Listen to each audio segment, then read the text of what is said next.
오늘 아침에 하나님께서 우리에게 주시는 말씀 고린도후서 3장 4절로 5절, 2절 말씀입니다.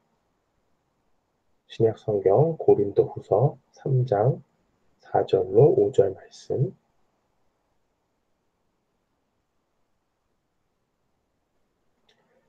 다 찾으신 줄 알고 함께 봉독하겠습니다. 우리가 그리스도로 말미암아 하나님을 향하여 이 같은 확신이 있으니 우리가 무슨 일이든지 우리에게서 난 것 같이 생각하여 스스로 만족할 것이 아니니 우리의 만족은 오직 하나님께로서 낳느니라.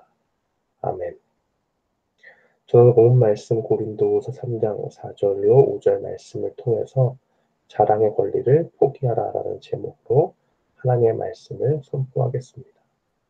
우리가 어떤 일을 할 때, 어떤 일을 성공적으로 이렇게 이끌어낸 사람들은 그 자신이 자기도 모르게 자신의 업적을 또 치적을 이렇게 내세우려고 하는 경향이 있습니다.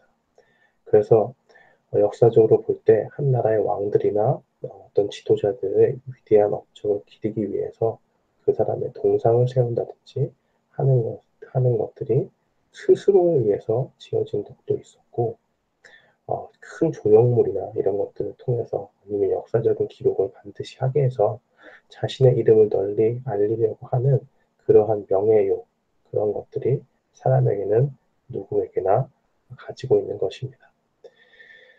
특별히 교회를 생각할 때 사도 바울의 그 업적을 이야기하면 상당히 많다고 이야기할 수가 있습니다. 일반적인 수준에서 이야기할 수 있는 것이 아니라 이 사람은 핍박자였고 오히려 예수 그리스도를 믿는 자들을 핍박하는 가운데서 그들의 교회를, 그러니까 하나님의 교회를 해치려고 하고 예수 그리스도를 믿는 자들을 사로잡아서 유대인에게 넘기려고 하는 그러한 살기 등등한 모습으로 처음에 등장을 합니다.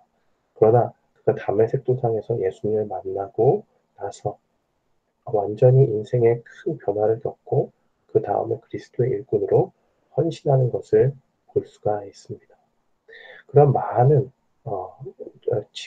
지역 곳곳을 돌아다니면서 복음을 전한 그 사도 바울의 삶 가운데는 고린도라는 교회도 분명히 포함되어져 있습니다.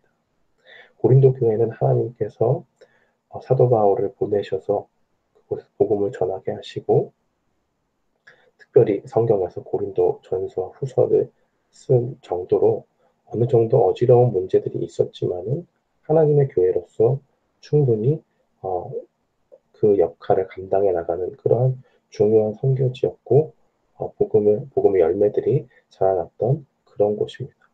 그런데 이제는 그러한 곳에서 사도 바울의 어떤 사도로서의 권위와 이런 것들을 의심하는 자들로부터 의심하는 자들이 생겼고 그로부터 비방이 시작되었습니다.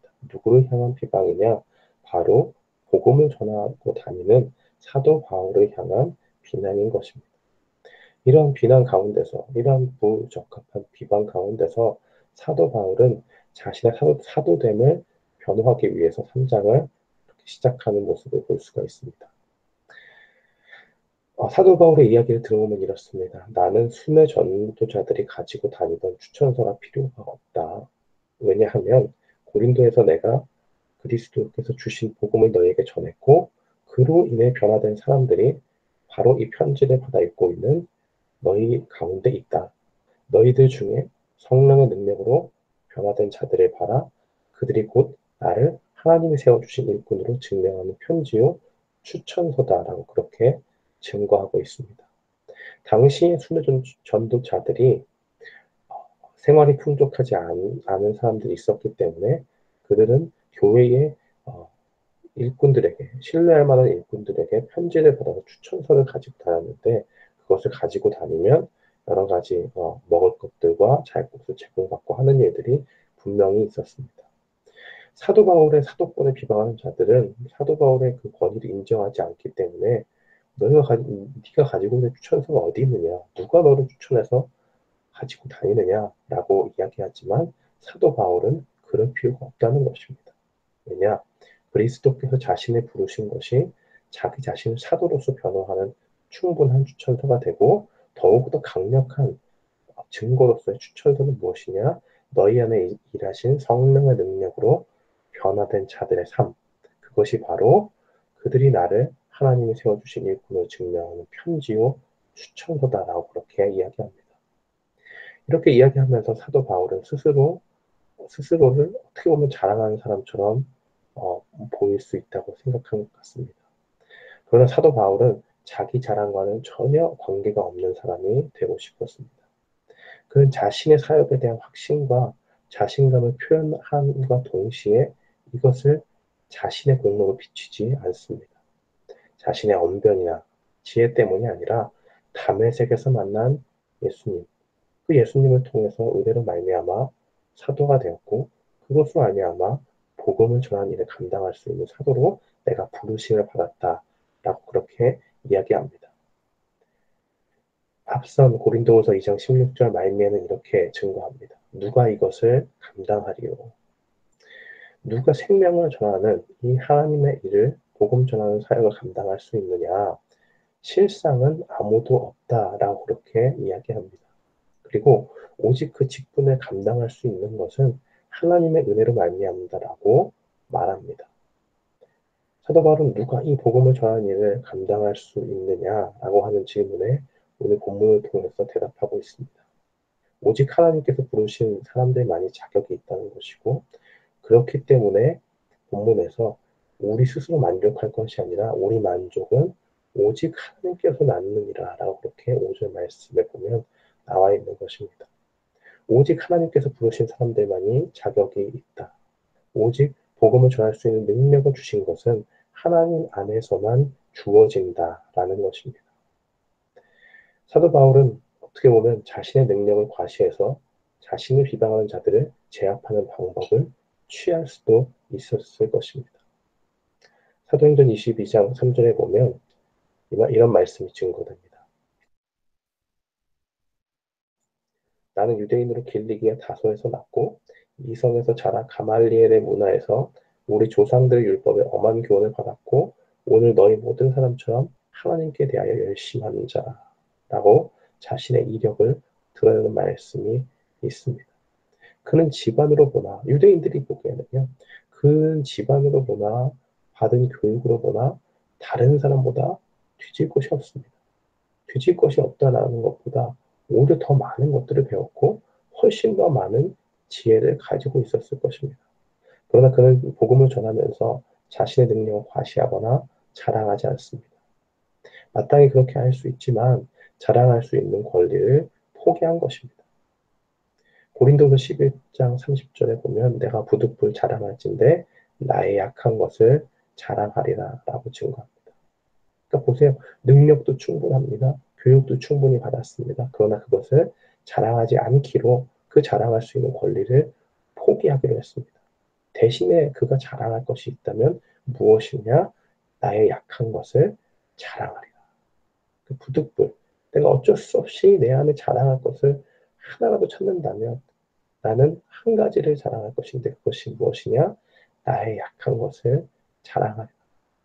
그는 자신의 약함을 자랑한다고 그렇게 이야기합니다. 고린도 후서의 이 말씀을 보면 11장 30절 말씀을 보면 약한 것을 자랑한다. 자기 자신의 세상 사람들이 하는 방법과 완전히 반대되는 것을 있지 않습니까?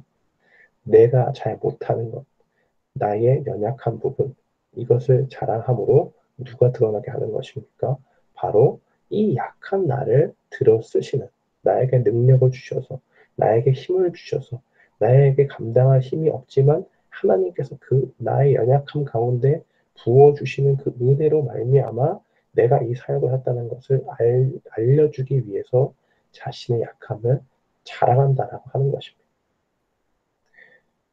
그 완전히 세상의 명예욕을 추구하는 사람들과는 정반대의 길을 걷고 있습니다. 그러나 우리는 어떻죠? 우리 자신도 우리 자신을 비춰봤을 때 우리가 뭐 조금 잘한 거 있으면 그것 드러내고 싶어 하지 않습니까? 설사 드러내고 싶지 않다고 할지라도 우리 자신이 으쓱해져서 나의 공로를 나타내고 싶고 내가 행한 것들을 자랑하고 싶어하는 그 마음들이 우리 마음속에 누구나 가지고 있는 것입니다. 그러나 그때마다 우리가 부르짖어야 할 것은 무엇이냐? 우리가 자랑해야 될 것, 하나님께서 하셨습니다. 라고 하는 그 고백이 우리에게 필요합니다. 고린도후서 10장 17절과 18절 말씀은 이렇게 증거합니다. 자랑하는 자는 주 안에서 자랑할지니라. 옳다 인정을 받는 자는 자기를 칭찬하는 자가 아니요 오직 주께서 칭찬하시는 자니라. 그러니까 사도 바울은 자기 자신을 자랑하지 않았습니다. 오직 자랑을 했는데 주 안에서 자랑했어요. 주 안에서 자랑한다는 건 자신의 약함을 드러내고 하나님의 크신 능력을 드러냈다는 것입니다. 그리고 옳다 인정을 받는 것이 내 자신에게서 나타나는 것이 아니라 오직 주께서 칭찬하시는 자가 진짜 옳다고 인정을 받는 자다라고 그렇게 증거하지 않습니까? 그 자신이 성취한 모든 일에 대한 공을 하나님께로 돌리는 것입니다. 이 사도 바울을 비방했던 거짓 교사들은 자신의 능력과 명성을 뽐냈지만 그리고 그것을 뽐냄으로 인해서 사도 바울을 깎아내리고 그의 권위를 깎아내리고 그로 인해서 교회에 바른 말을 전하는 사도 바울의 그 권위를 손상시켜서 교회가 올바로 세워지지 못하게 했습니다. 그렇지만 바울은 하나님 앞에 겸손함을 오히려 드러내고 있습니다. 하나님의 도움이 없이도 부족하지 않은 사람이라고 비춰질 수 있지만 자기 스스로가 자신을 낮추고 오직 하나님께서 주시는 그 은혜에 호소함으로써 하나님께서 칭찬하시는 자가 누군가 하는 것을 다시 한번 떠올리게 하는 것이죠. 하나님의 도움이 없이도 부족하지 않은 사람은 아무도 없습니다. 자신의 힘만으로 아무도 하나님의 그 부르심을, 소명을 충분히 수행할 수 있는 자는 없습니다. 성령님께서 가능하게 하시지 않는다면 타고난 재능만으로 그 정도밖에 타고난 재능만으로는 하나님께서 원하시는 그런 풍성한 열매를 이뤄나갈 수가 없습니다.